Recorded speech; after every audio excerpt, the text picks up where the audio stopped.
ఉన్నాయమ్మా? యాక్చువల్లీ మనకి follow up patients వస్తారు కదా మేడం ఓపీకి. యాక్చువల్లీ చాలా మంది మోకాలు నొప్పి అని వస్తున్నారు. హ్మ్. వాళ్ళకి నీ క్యాప్స్, నీ బ్రేస్ అనేటివి ఇంపార్టెంట్ కదా! కాబట్టి అవి ఎప్పుడు ఏసుకోవాలి అని చెప్పేసి మనకి కాల్స్‌లో అడుగుతున్నారు. హ్మ్. అదొకసారి చెప్తే గుడ్ క్వెషన్ అడిగావు.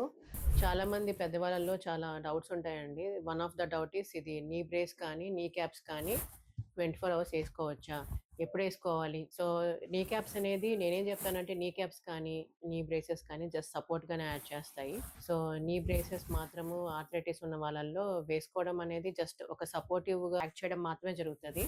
బట్ దానివల్ల పెద్ద ఉపయోగం ఉండదు.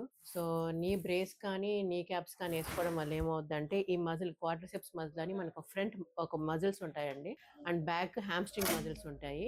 ఈ మజిల్స్ అన్నీ కూడా ఏంటంటే వీక్ అవుతాయన్నమాట. ఈ 24 అవర్స్ ఏసుకోవడం వల్ల ఈ మజిల్స్ అన్నీ కూడా వేస్టింగ్ వచ్చేసి ఈ మజిల్స్ అన్నీ వీకెనింగ్ అవుతాయి. సో, దీనివల్ల ఏందంటే ఎప్పుడన్నా గాని మీరు నడిచినా గాని, ఎక్సర్సైజ్ చేసినా గాని, స్టెప్స్ ఎక్కినా, దిగినా గాని దీంట్లో అనేది కొంచెం నీలో స్ట్రెంత్ తగ్గడం జరుగుతుంది. సో, నా సజెషన్ ప్రకారం నీ క్యాప్స్ అనేది మీకు ఎప్పుడైతే అవసరమో అంటే వాకింగ్ చేసినా గాని, ఎప్పుడన్నా స్టేర్ కేస్ ఎక్కేటప్పుడు గాని జస్ట్ సపోర్టివ్ థెరపీ లాగా యూజ్ చేయడమే తప్ప మీరు 24 అవర్స్ ఏసుకోవడం అనేది కరెక్ట్ కాదు. Thank you so much.